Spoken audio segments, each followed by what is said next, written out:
a time of change. How is 2020 transforming our attitude to digitalization? It has been many years since the fourth industrial revolution started. This event had basically divided people into two groups: those who believed in digital prosperity, and the skeptics who had many reasons to doubt new technology and the opportunities that it offered. Today, we are seeing a change in this situation. Following the outbreak of COVID-19, the world found itself in a state where it no longer had a choice but to use digital communications. How will this affect our mindset on digitalization? Ladies and gentlemen, I have the honor to introduce our first speakers who will discuss this interesting topic. The Right Honorable Tony Blair, former Prime Minister, Great Britain and Northern Ireland, and Mr. Herman Gref, CEO, Chairman of the Executive Board at Sberbank, who already spoke earlier today. Gentlemen, please, the floor is yours. Mr. Blair, first of all, thank you for finding the time to join the Cyber Polygon training. It is a great honor for us, and I would like to start our conversation with the following questions. You're a prominent politician and global leader. Both during and after your career in politics, you have talked a lot about the role of technologies in our society, about the need to adapt our mindset and old processes to the new reality, and embrace the opportunities that technological advancements gives us. The COVID crisis has significantly accelerated our transitions to digital. What do you think? This process will continue, and what will it look like? First of all, Howard, thanks so much for having me at this virtual conference. It's a great pleasure to be with you and to address everyone and welcome everyone. Yes, I think that the whole digitization of society and the economy is going to accelerate even faster now. I think what COVID has done is all the things that were there before COVID are there after COVID, but more intense and accelerated. So, for example, in the UK case, I would say in the way our healthcare system operates, we've probably seen more technological change in the last 15 weeks than we've seen in the last 15 years. So this is a sign, I think, that the fact that we're having this conference in this way is another sign. I suspect that the world of work will change. I think people will work differently. A lot more people will work from home. That's got big implications for cities, for the way we live, for businesses that grew up dependent on large amounts of conventional offices. So I think across the world, even in the developing countries, I think you're going to see an accelerated adoption of technology and a much greater focus on how technology can help us work better and live better. Yes, I think that we live in truly incredible times. Generally speaking, each historical period of time is unique in its own way, but we are the first generation to have this level of interconnectivity. But virtual, yeah, I think that sometimes we think that we try to lost this very important physical context. But in the same period of time, it gives us amazing opportunities. For example, with online solutions, we can provide completely different level of good education. In first line for the people in the small villages and cities. And as a tech company, as Sberbank and our digital system, we invest a lot of money in that. And we try to provide high-level good services to each customer, no matter where they are located. And Russia is a huge country, And I think in our case it's completely important. This pandemic has clearly changed the life of each person on the planet. And we are already touched on that. I think that the COVID-19 has accelerated a lot of different processes. And before the crisis, we had a lot of criticism against the digitalisation and all these problems which brings us the new technologies. But I think that now everybody understands that this process is inevitable and we need to go forward. And security plays a great role in the development of this technology. I think that everybody try to understand what we can do to increase this technology. And I think for increasing this technology, for using this technology, and also for cybersecurity, digital identity is one of the much important issues.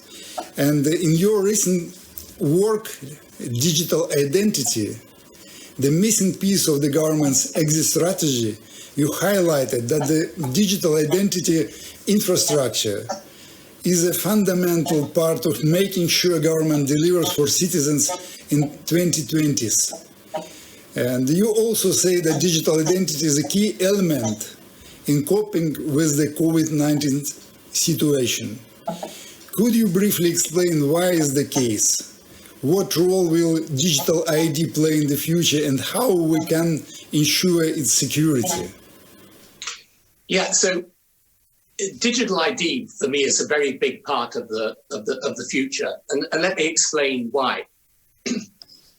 So if you take the changes you've been making at a bank, because you've become not just a bank but also a technology company, right? And you've been using technology to change the whole way you interact with your customers. And before I talk about digital ID in itself, let me just say that I think the biggest challenge right now is to try and bring the people in government, the policymakers, into line with the change makers. In other words, the people inventing technology are changing the world very fast. And today, I think we're living through a genuine revolution. And so we're in the 21st century equivalent of the 19th century industrial revolution. And one of the interesting things when you look back in time, my institute just published a paper on this actually, is in the 19th century, the world was undergoing this industrial revolution, but actually it took a long time for governments and politicians to catch up with it. So they were still having very old-fashioned debates about the past when the world was undergoing this massive change.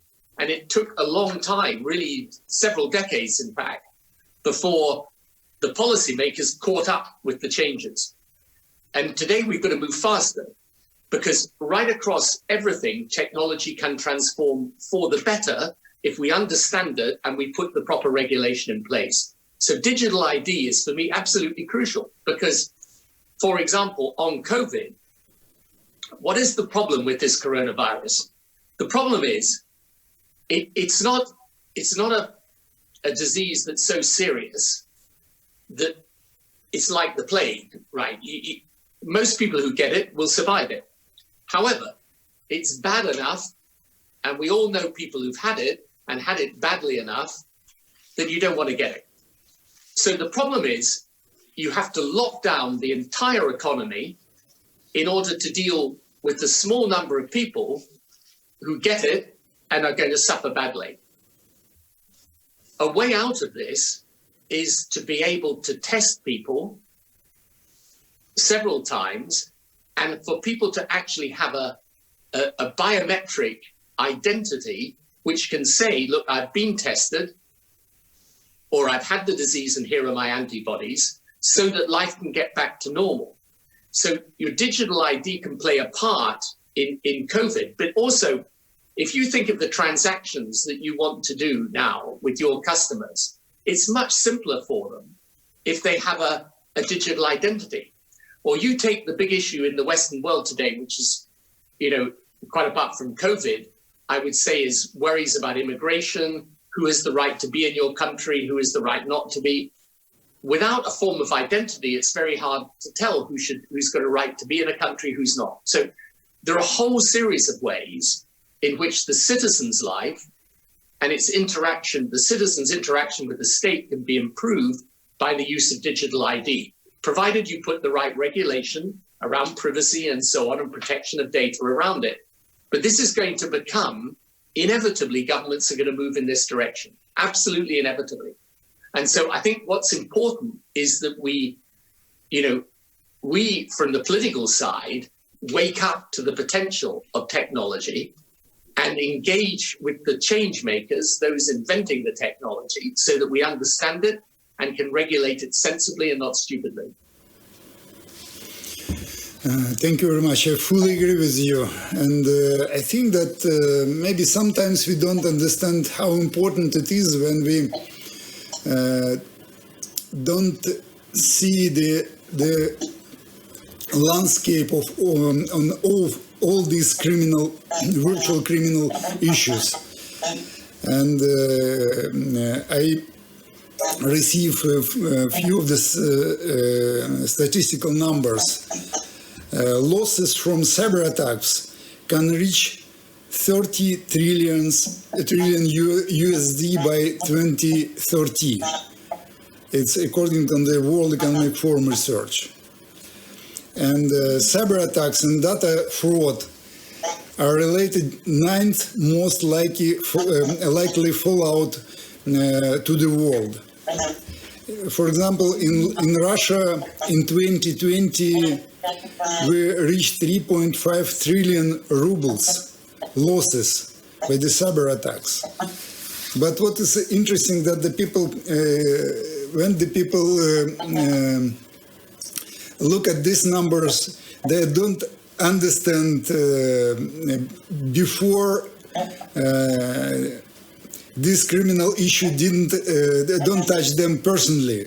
And I would like to ask you, have you personally or your relatives ever been a victim of a cyber attack? Yeah, my institute occasionally has people who are trying to get into it and breach our security. But here's an interesting thing. So in the British election campaign last December, I was out with one of our candidates. And I went into a church coffee morning, and there were older people there. And when I started talking to them about what the issues were, two of them mentioned the problems of credit card fraud and people trying to get into their accounts. And I was really stunned by this. It sort of brought it home to me that this is not, we tend to think of cyber attacks as big issues around large companies and so on. And of course, this is a major problem, but it's also a problem for people's daily living. So I think you're completely right. I think the cybersecurity question, to me, again, you've got to go into it in a lot of detail. And here's the thing that I think is essential. Whatever political difficulties there are between major countries in the world, you've got to try and get some common agreement around how to deal with this. Because we've all, in the end, we've got an interest in trying to remove the dark side of the web and trying to control issues to do with cybersecurity. And if it ends up in a kind of free-for-all, we're going to have huge problems.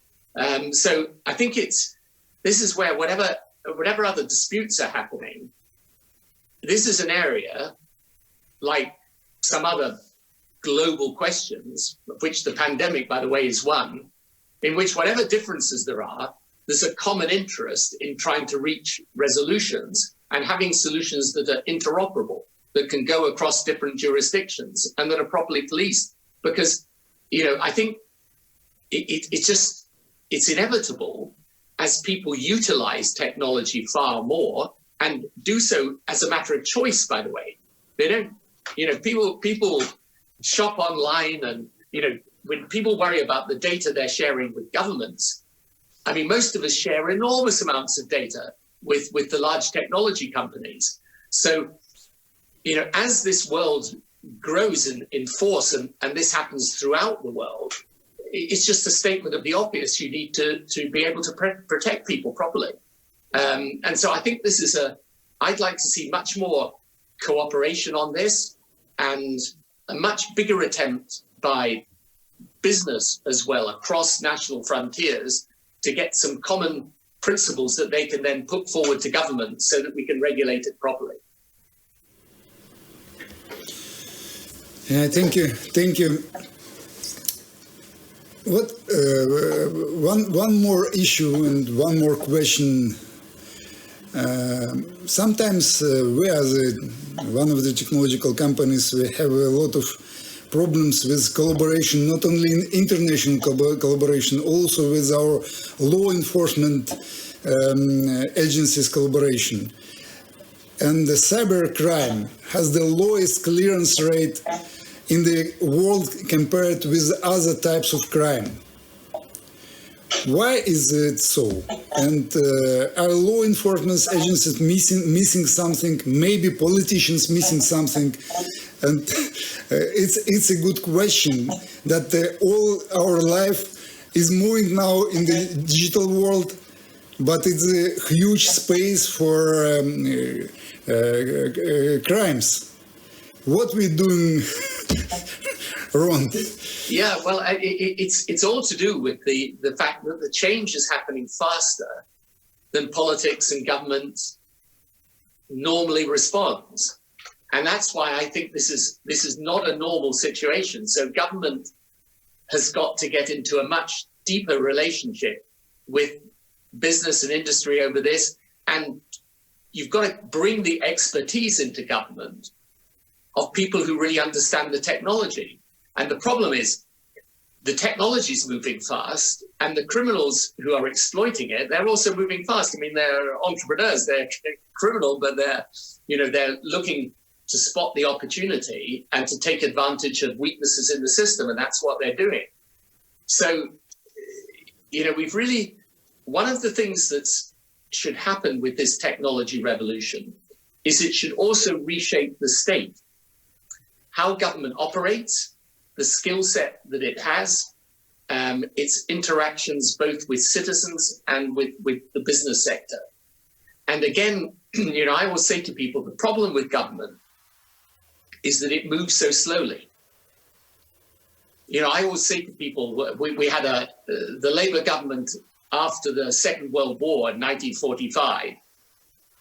So the Prime Minister at the time was Prime Minister Attlee, who was a great figure in post-war British politics.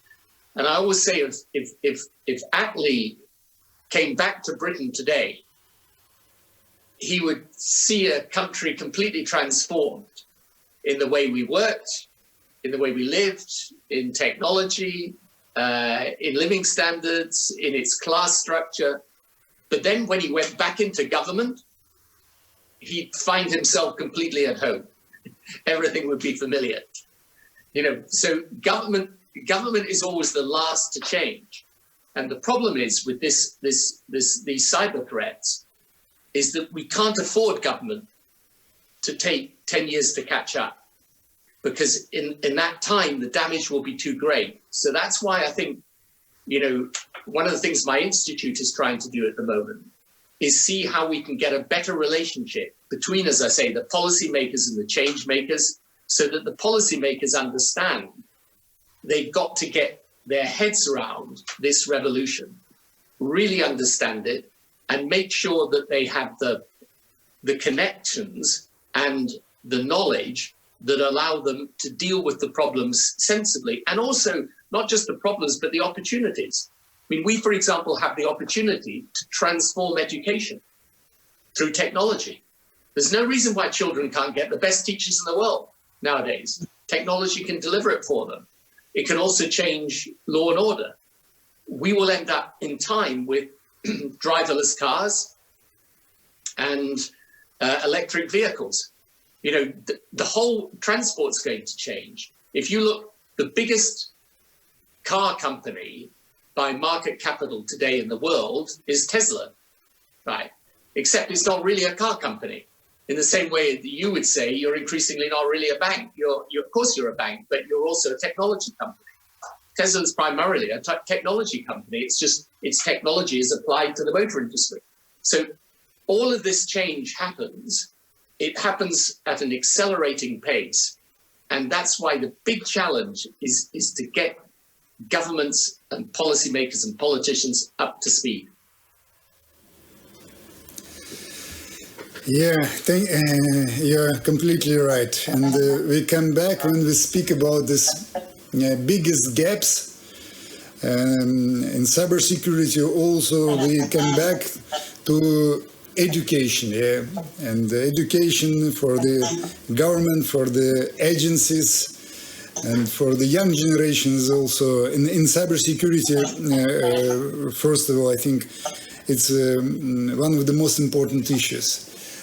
And why we try to do this huge international events? Because the cyber attacks is global cyber criminals, and they use the infrastructure located in different countries. To resist them, we need to join our efforts and combat them together. But international collaboration is now very, very poor and almost not existent. Let's take the darknet example. Every country and organization in the world agrees that this is the epicenter of cyber threats and is mostly used for criminal purposes. But yet the global community is not trying to take down the Tor network. And the most popular anonymous browser that allows access to the darknet. Some countries even support its development, and it is a big problem for everybody. Why are we still failing to build strong collaboration? What do you think? Is it possible to improve the situation? What steps should we take all together to address that? Yeah, so I agree with you 100%. I mean, look, I think I know what will happen with this. At some point, there'll be a huge scandal that will come out of it. I mean, there already are many scandals, but there'll be something that is globally impactful. And then everyone will say, we got to deal with it. And the sensible thing would be to deal with it before you get that globally impactful scandal. But the reality, again, is you've got two problems. One that I think, again, for a lot of politicians, their knowledge of the dark web is pretty limited. You know, they hear about it from their children probably, or they will read about it from time to time. But I don't know that a big focus of many governments is on it, but of course it should be. And secondly, it's one of the big problems of geopolitics at the moment is that political leaders, I think, are tending to take a very short-term view of international relationships. And, you know, the COVID pandemic has itself exposed the problem with not having global cooperation. I mean, what I would have liked to have seen right from the very beginning in COVID is the main countries of the world getting together, deciding, for example, that they're going to share data, they're going to pool research, they're going to develop testing capability together. They'll make sure that whether it's tests or therapeutics or vaccines, that we make sure that everyone is developing the capacity to manufacture them at scale and distribute them fairly. You know, there are just obvious things that are nothing to do with whatever other political issues are going on at the time, that you just think, why wouldn't you want to come together in the collective interest? Because it's in everyone's individual interest. And, you know, I think around these issues of cybersecurity, of course, there are anxieties in the West, you know, about what other countries are doing to us, in Russia, in China, for example, about the West. Okay, we know there are a lot of political differences at the moment between the West and Russia, West and China, but there's still an overarching necessity to get cooperation on certain things that are in our collective interest. And at least let's try and make it work. That doesn't mean to say we don't have those differences. It just means to say we recognize there's a space that you've got to keep for working together in the common interest. And I think so it's partly that there's a knowledge gap, and partly that the politics is very short term. But I think both are remediable and need to be remedied, because otherwise we're going to end up in a situation where, technology, which should be a great liberator, then turns out to be a threat, which is unfortunate and regressive. I totally agree, and I think that the short-term view of the politicians, this is the big problem for the current moment for each country. But to conclude our dialogue, I would like to thank you, Mr. Blair, for this fascinating conversation.